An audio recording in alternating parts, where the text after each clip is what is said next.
বন্ধুরা, আপনাদের YouTube channel Bangla স্বাস্থ্যবিধিতে স্বাগতম। আলোচনার বিষয় প্রসব পরবর্তী সহবাস, যে বিষয়গুলো জেনে রাখা উচিত। সন্তান জন্মদানের পর অনেক মাই শারীরিক এবং মানসিকভাবে ক্লান্ত বোধ করেন। অনেকের ক্ষেত্রে যৌন সম্পর্কের তেমন সুযোগও ঘটে না। হয়তো আপনি এবং আপনার সঙ্গে এই পরিস্থিতিতেও খুশি থাকতে পারেন, কিন্তু আপনার প্রসব পরবর্তী সহবাস যদি একটি সমস্যায় পরিণত হয়, তাহলে কিছু পরিবর্তন নিয়ে আসা জরুরি। যৌন মিলনের অভাব কিংবা আনন্দহীন সহবাস অনেক হতাশা এবং দুশ্চিন্তার জন্ম দেয় এবং একটি সুসম্পর্কের ক্ষেত্রে বাধা হয়ে দাঁড়ায়। প্রসব পরবর্তী সহবাস কখন নিরাপদ? প্রসবের পর রক্তপাত বন্ধ হওয়া পর্যন্ত সহবাস করা উচিত নয়। এই রক্তপাত সাধারণত প্রসবের পর 3 সপ্তাহ পর্যন্ত থাকতে পারে। এ সময় প্রসবের ফলে জরায়ুতে প্লাসেন্টার কারণে যে ক্ষতের সৃষ্টি হয় তা শুকাতে থাকে। এই ক্ষত পুরোপুরি শুকানোর আগে সহবাস করলে ইনফেকশনের সম্ভাবনা থাকে। প্রসবের পরে স্ফীতিপ্রাপ্ত জরায়ুর গুটিয়ে ক্রমশ ছোট হয়ে আসতে কিছুটা সময় লেগে যায়।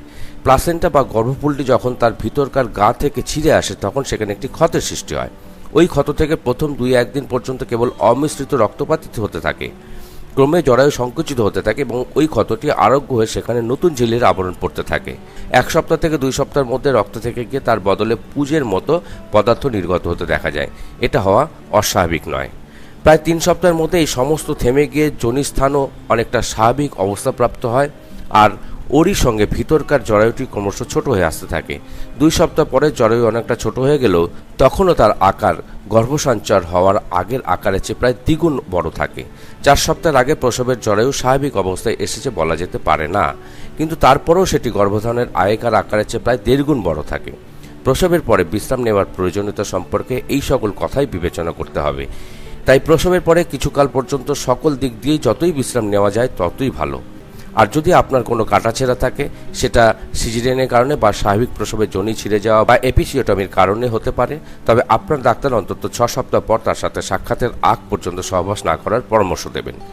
সিজারিয়ানে যেহেতু জরায়ুর মুখ দিয়ে বাচ্চা প্রসব হয় না, তাই এসব ক্ষেত্রে সহবাসের সময় নিয়ে মনে প্রশ্ন জাগতে পারে। বেশিরভাগ সময়ই সিজারিয়ানের ক্ষেত্রেও মায়েদের যোনি মুখ খুলে যেতে পারে, আর যদি প্রসবের অল্প সময় পরেই সহবাস করা হয়, সেক্ষেত্রে ব্যাকটেরিয়া যোনি হতে জরায়ুতে প্রবেশ করে ইনফেকশনের সৃষ্টি হতে পারে।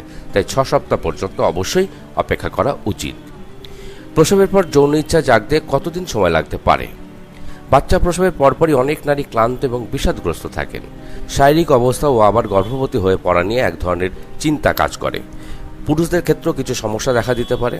একজন বাবার যৌন অনুভূতি সন্তান জন্মের আগে পরে প্রায় একই রকম থাকে, কিন্তু অনেক পুরুষ তার স্ত্রীর জন্য কোনটা ঠিক তা নিয়ে চিন্তায় পড়ে যান। তারা কি করবেন তা নিয়ে চিন্তা এবং হতাশ হয়ে পড়েন। সন্তান জন্মদানের পরপরই অনেক মা ক্লান্তি ও এক ধরনের ব্যথা অনুভব করেন। এই সময় যৌন মিলনের জন্য তাড়াহুড়ো না করাই ভালো। যৌন মিলনের সময় যদি আপনি ব্যথা পান, তাহলে অবশ্যই তা উপভোগ্য কিছু হবে না। যৌন মিলনের ইচ্ছা তৈরি হতে আপনার কিছুটা সময় লাগতে পারে। ততক্ষণ পর্যন্ত একে অপরের প্রতি সৌহার্দ্য বাড়িয়ে দূরত্ব কমিয়ে পরস্পরকে খুশি রাখতে পারেন। যেসব কারণে এ সময় আপনার যৌন আকাঙ্ক্ষা কমে যায়: প্রসবজনিত কাটাছেঁড়া, ক্ষত, এগুলি থেকে সেরে ওঠা, অর্থাৎ নর্মাল ডেলিভারিতে যৌনের মুখে কাটাছেঁড়ার কথা বলা হচ্ছে। সিজারিয়ান প্রসব হলে তলপেটে কাটাছেঁড়া থেকে সেরে ওঠা। প্রসব পরবর্তী রক্তপাত প্রসবের পরে 4 থেকে 6 সপ্তাহ স্বাভাবিক ঘটনা। গর্ভধারণ এবং প্রসব পরবর্তী অবসাদ, এ সময় নবজাতক বাচ্চার আপনাকে দরকার হয়। হরমোন লেভেলের পরিবর্তন, নবজাতককে স্তনপান করানোর কারণে স্তনে কালশিটে দাগ পড়া, আবেগ সংক্রান্ত ব্যাপার যেমন প্রসব পরবর্তী বেদনা, মাতৃত্বের কারণে তৈরি হওয়া উদ্বেগ অথবা পারিবারিক ঝামেলা। আপনি পুরোপুরি প্রস্তুত হওয়ার আগে আপনার সঙ্গে মিলিত হতে চাইলে কি হবে? প্রসবের পর থেকে সাধারণত 1 মাসের মধ্যে কোনো সঙ্গম প্রচেষ্টা করা নিরাপদ নয়, তবে স্বাভাবিক প্রসবের ক্ষেত্রে 3-4 সপ্তাহের মধ্যে যৌনস্থান অনেকটা সুস্থ হয়ে ওঠে।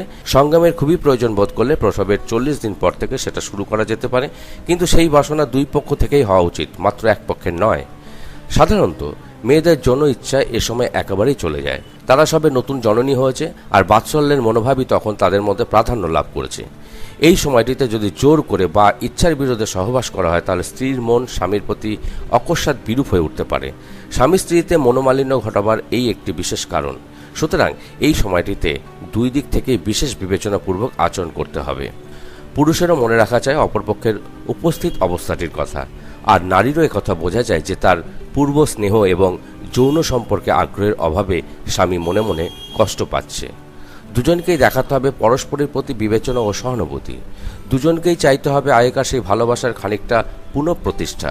স্বামী স্ত্রীর মধ্যে বোঝাবুঝি ভাবটি আবার এসে পড়লে তখন আর সহবাসে কোনো বিঘ্ন থাকবে না। মনে রাখবেন, সহবাস না করেও একে অন্যকে সুখী রাখতে পারেন। এ সময় মিলিত হতে না পারলেও মুহূর্তগুলো সুন্দর করে তোলা যায়। স্বামী স্ত্রীর মনের কথা একে অন্যের সাথে শেয়ার করুন। হাতে হাত রেখে বসে থাকুন। চুম্বন করে একে অপরের শরীরে স্পর্শ নিন। পরস্পরকে মাসাজ করে দিন।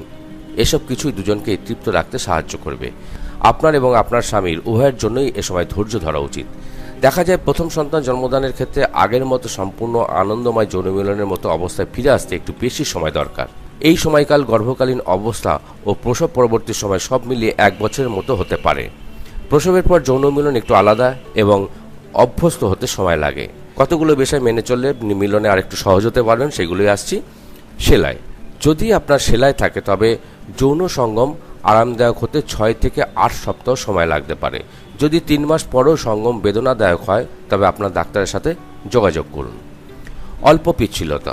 হরমোন পরিবর্তনের মানে হলো আপনার মাসিকের রাস্তা স্বাভাবিকের থেকে কম পিচ্ছিল হবে। এটা 10 সপ্তাহ পরে ঠিক হয়ে যাবে।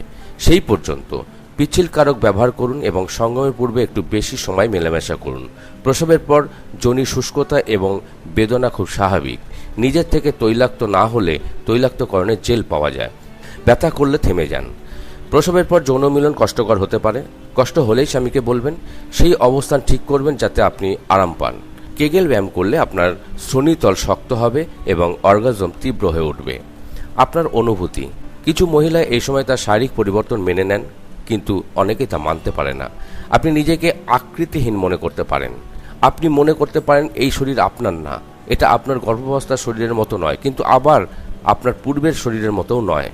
নিজের মতো সময় নেবেন। হরমোনের গোলমালের কারণে মিলনের ইচ্ছা কমে যাওয়া স্বাভাবিক। তখনই রাজি হবেন যখন আপনি মানসিক এবং শারীরিকভাবে প্রস্তুত। স্বামীকে নিয়ে মন খারাপ করবেন না, আপনি একা নন। কিছু মায়েদের 1 বছরের ওপর সময় লাগে। যাই করবেন আগে ডাক্তারের সাথে কথা বলে নেবেন। বুকের দুধ। কিছু মহিলার যৌন সঙ্গমের সময় বুকের দুধ চুয়ে চুয়ে পড়তে পারে। যদি আপনি এবং আপনার সঙ্গী এর সাথে স্বাচ্ছন্দ্য বোধ না করেন তবে বাচ্চাকে আগে দুধ পান করান বা দুধের পরিমাণ কমানোর জন্য দুধ বের করে নিন বা প্যাডযুক্ত ব্রা পরিধান করুন। ভালো খবর এই যে কয়েক মাসের মধ্যে আপনার শরীরের আকৃতি এবং যৌন জীবনের উন্নতি হবে।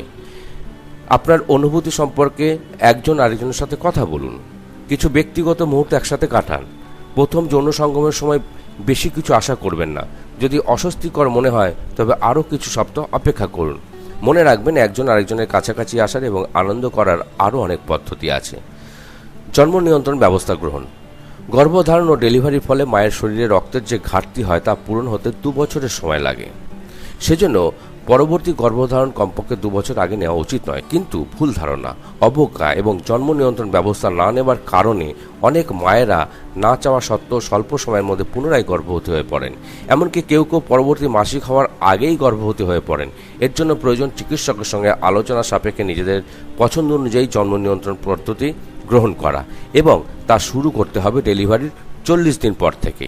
প্রসব পরবর্তী প্রথম 2 থেকে 3 সপ্তাহ যখন রক্তস্রাব থাকে এবং সেলাই থাকলে সেলাইয়ের ব্যথা এবং ক্ষত যতদিন ভালো না হয় ততদিন সহবাস থেকে বিরত থাকতে হবে। তবে আমাদের দেশে মায়েরা সাধারণত ডেলিভারির পর 40 দিন পর্যন্ত সহবাস করা থেকে বিরত থাকেন। তাই ডেলিভারির 40 দিন পর থেকে জন্ম নিয়ন্ত্রণের পদ্ধতি ব্যবহার করা শুরু করতে হবে। বন্ধুরা, আমাদের আলোচনা থেকে আপনার বিন্দুমাত্র উপকৃত হলে অবশ্যই আমাদের ভিডিওটি আপনাদের ফেসবুক এবং হোয়াটসঅ্যাপের মাধ্যমে শেয়ার করে অন্য মায়েদের উপকার করুন। এতক্ষণ সঙ্গে থাকার জন্য আপনাদেরকে ধন্যবাদ। সবাই ভালো থাকবেন, সুস্থ থাকবেন। এখনকার মতো বিদায় নিচ্ছি।